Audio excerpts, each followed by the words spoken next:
Hay 253.000, se calcula aproximadamente, millones de dólares guardados en cajas de seguridad o por fuera del sistema bancario. Bueno, el gobierno va por una porción de esos para que sean introducidos a la economía, para que la gente los pueda, digamos, blanquear. No es un blanqueo técnicamente, pero bueno, se lo vamos a preguntar al reconocido tributarista César Litvin, que está del otro lado. ¿Cómo le va, contador? Buen día. Mariano y Virginia, los saludamos desde Córdoba. ¿Cómo está? Buen día, Mariano, Virginia, saludo a todo el equipo. Gracias.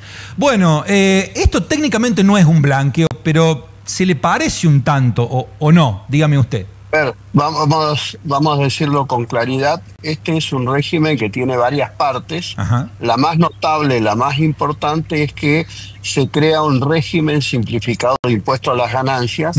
Para los que se adhieran a ese régimen, no todos lo pueden hacer. Bien. Los grandes contribuyentes no lo pueden hacer. Los que tienen ingresos en el año de más de 1.000 millones de pesos al año no pueden hacerlo, o los que tienen patrimonio de más de 10.000 millones no lo pueden hacer. Pero los que están en condiciones de hacerlo gozan de un beneficio muy importante que ahí enlazan con los dólares del colchón. Ahí es donde pueden usar los dólares del colchón los que están adheridos o se adhieran al régimen simplificado. ¿Qué significa régimen simplificado? Bueno, la declaración jurada que tengan que presentar los que se adhieran a este régimen es muy simple: ingresos menos gastos deducibles.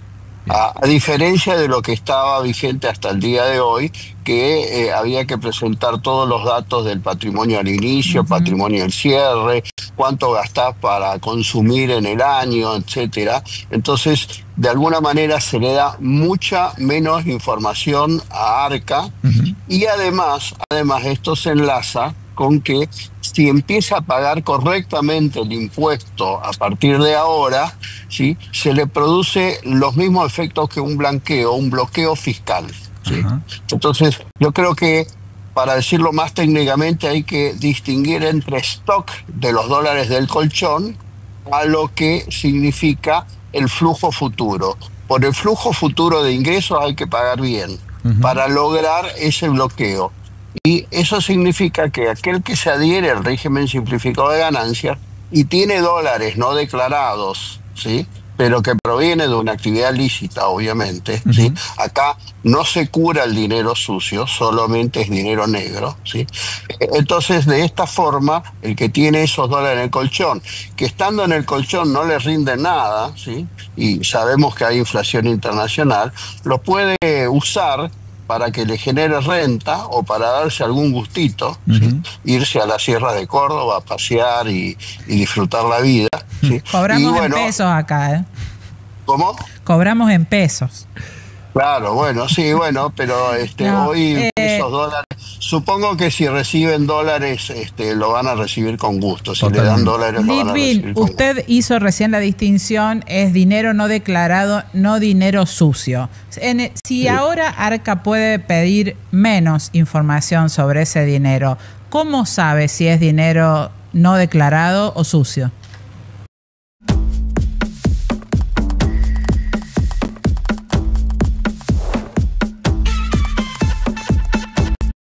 La trazabilidad de... no declarado o sucio. La trazabilidad de quién tiene ese dinero, a qué se dedica, qué posibilidades tiene de generar ese dinero, ¿sí? Digo, un comerciante, un empresario que tiene su historia, que tiene sus posibilidades de haber generado ese dinero. Incluso mucho del dinero que está en el colchón es dinero que en su origen fue blanco, pero cuando hubo que cubrir el patrimonio comprando dólares en el lugar donde se podía comprar, que eran las cuevas, no las podía declarar porque quedía expuesto a una sanción de la ley penal cambiaria. Entonces, mucho de ese dinero del colchón originalmente era blanco, ¿sí? Pero hay que distinguir, hay que trazar una línea divisoria entre dinero sucio y dinero negro. Esto es para el dinero del colchón proveniente de operaciones lícitas, de operaciones que son trazables y que puede generar que no hayan pagado el impuesto, pero con esto lo pueden usar. O sea, pueden cambiar de departamento, pueden hacer alguna inversión inmobiliaria. Es más, en el proyecto de reforma laboral está previsto una exención para aquellos que tengan inmuebles, lo alquilan con destino a vivienda, ese alquiler no paga impuesto a las ganancias. Entonces, me parece que es una oportunidad para que la gente que no le rinde nada ese dinero y se va evaporando de a poco por la inflación, le pueda generar renta, y al Estado también le sirve porque esto va a mover un poco la economía. Supongamos sobre ese punto específico que usted recién plantea. Supongamos que una persona tiene, no sé, $80.000 guardados que fue comprando en el Blue con algún sobrante durante muchos años porque, como usted dice, no había forma de ahorrar de otra manera. Y ahora dice, bueno, me compro un departamento. ¿Qué cambia en su condición fiscal de sacarlos del colchón o de una caja de seguridad, ir a hacer la transacción legalmente? Digamos, ¿cómo empieza? ¿En qué categoría entra? ¿Cuánto tributa? Lo primero que tiene que hacer, si quiere usar los dólares del colchón, es adherirse al régimen simplificado de ganancias. Hay que adherirse a ese régimen. Bien. Y ahí hay un tema importante, porque el que es hoy monotributista y tiene dólar en el colchón, si no se adhiere al régimen de ganancias, no va a poder usar libremente los dólares del colchón. Entonces, ahí yo sugiero al que es monotributista que se asesore con su profesional de confianza para ver los pros y los contras de tomar esa decisión. ¿Sí? Tiene que ser bien asesorado porque es un salto importante, porque dejar el monotributo, que es una cuotita mensual y con eso se evita IVA y se evita ganancias y toda una serie de cuestiones, me parece que es un tema importante. Ahora, yendo al tema al que se adhiere y decide estar en el régimen simplificado, primero tiene que optar, es un tema muy fácil, en la página web de Arca se opta, y después, va a presentar su declaración jurada del año 2025 y 2026 en adelante, solamente indicando sus ingresos y gastos, y esa compra del departamento o esa tenencia de dólares ya no las tiene que informar a Arca. Bien. ¿Sí? Y si Arca se entera que compró un departamento por algún tipo de cuestión, se produce un bloqueo fiscal sobre ese incremento patrimonial. O sea, no va a tener consecuencias. Parecido a los efectos de un blanqueo. Claro, y lo mismo pasa si en lugar de comprar un departamento, lo saca del colchón y los pone en una cuenta en un banco a la vista, en dólares. Totalmente. Ahí lo que les sugiero es que lo pongan en un banco donde ya tenga cuenta, donde ya lo conozcan. Bien. Porque justamente los bancos también tienen que hacer una serie de controles de compliance para ver si tiene origen lícito o ilícito ese dinero. Y otra consulta que le hago tiene que ver con, digamos, el impacto que esto puede llegar a tener. Digamos, usted ya en su estudio y demás ha visto que hay mucha gente que se ve, digamos, incentivada para pasarse y pasar eso que está en negro a blanco. Sí, me parece que es una buena oportunidad teniendo en cuenta de que este gobierno viene bajando los impuestos, ¿sí? Y básicamente el impuesto que pega mucho sobre los dólares que pasan a estar declarados es el impuesto a los bienes personales, y es un impuesto que viene bajando y va a llegar hasta el 0,25%, ¿sí? Si lo comparamos con el gobierno anterior, que estaba en el 2,25%, la incidencia es muy pequeña, y además el mínimo no imponible viene subiendo, con lo cual la incidencia de impuesto futuro sobre ese dinero que pasa a estar declarado es escasa económicamente. Litvin, ¿usted coincide con esta mirada del gobierno que dice que había un hostigamiento del aparato recaudador hacia el contribuyente? ¿Esta ley realmente da alguna respuesta en ese sentido? Sí, mira, tengo algunas décadas de profesión. Sí, claro. Y la verdad es que hay como un preconcepto en Arca AFIP antes, DGI, donde cada contribuyente se presume que es un evasor salvo que demuestre lo contrario, ¿no? Y la verdad es que Arca tiene una base de datos que recopila prácticamente toda la intimidad económica de un contribuyente.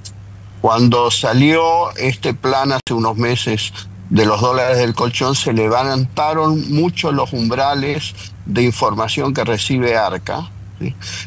Hoy ya no recibe tanta información como recibía hace poco tiempo, y eso significaba de que había como un panoptismo fiscal. Yo escribí una nota donde decía el fin del panoptismo fiscal. El panoptismo es el sistema carcelario donde se mira cada movimiento que hacen los reos, ¿no? Bueno, parecía como que los contribuyentes eran mirados en toda su intimidad económica, y además con un preconcepto de que detrás de cada contribuyente hay un evasor. Bueno, esto cambia filosóficamente, por eso se llama régimen de inocencia fiscal, donde se le da un voto de confianza al contribuyente. Parece ingenuo hoy, pero bueno, veremos qué resultado va a tener, porque insisto, todo ese sistema persecutorio y de tener una base de datos de toda la intimidad económica no ha mejorado la formalidad, o sea, sigue aumentando la informalidad. Entonces me parece que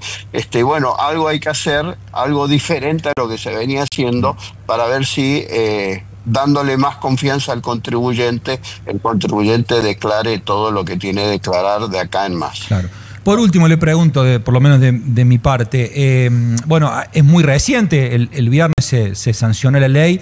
Ayer hubo algunos bancos que, cuando los clientes fueron a tratar de pasar algo a sus cuentas y demás, le dijeron, bueno, hay que esperar la reglamentación. Hubo toda una controversia entre el ministro Caputo y demás, que le pidió a los bancos de manera no tan cortés que dejen de joder, yo lo voy a traducir, y bueno, los bancos como dijeron, bueno, nosotros estamos seguidos por el Banco Central y necesitamos una serie de todavía especificaciones. ¿Eso cree usted que se va a...? Sí.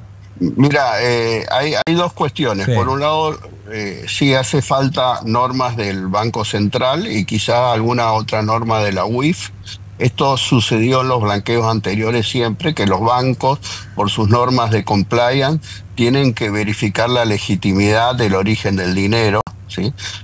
Algunos bancos en los blanqueos anteriores no querían recibir dinero de los blanqueos, ¿sí? Pero entonces creo que lo que Caputo estaba apuntando es a eso: no pidan de cosas de más, y sean receptivos con la gente de bien que tiene un dinero encanutado, como se dice, para proteger su patrimonio y ahora lo quiere declarar. Yo creo que a eso se refiere. Pero supongo que en las próximas horas van a salir las normas reglamentarias que faltan, que no son muchas, pero siempre en los blanqueos había resistencia de algunos bancos a recibir ese dinero por sus normas de compliance. Claro. Litvin, la última, ahora sí. Alguien que está en el monotributo y se inscribe en el régimen simplificado de ganancias, ¿va a tributar más o menos? Va a tributar más, sí. Más. Por eso digo que el que está en el monotributo y quiere usar los dólares del colchón, que se asesore debidamente con su profesional de confianza, para que le diga a qué se expone en el futuro, estando en el régimen de ganancias. Y básicamente creo que en algunos casos el tema del IVA es relevante, porque estando en el monotributo no tiene que cargar IVA, y si trabaja a consumidor final pasa a tener un problema de competitividad con el que se queda en el monotributo. Claro, bien. Entendemos. Doctor, muchísimas gracias, ha sido muy amable y que tenga buen 2026.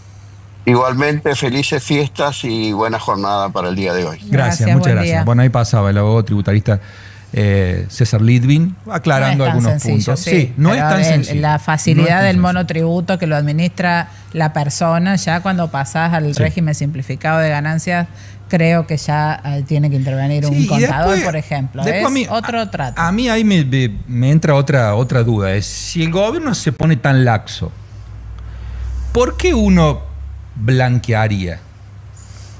Si se pone laxo, solamente para sacarle, como dice Lidvin o plantea el gobierno, solamente para sacar rédito de algo, una renta y demás. Y si alguien tuviese un ahorro guardado, un canuto, se compra un vehículo, por ejemplo, ¿por qué tiene que hacer todo esto? Si ya en la práctica hay mucha gente que utiliza y bueno, sí te piden algún tipo, pero incluso ya muchas normas que te pedía, por ejemplo, una concesionaria para mostrar de dónde sacaban ya no rige más. Por eso, no sé, me parece que no, obviamente que no es para todo, habrá que ver si tiene Claro, creo que es porque es para cifras más grandes que las que quedan exentas de los controles de ARC.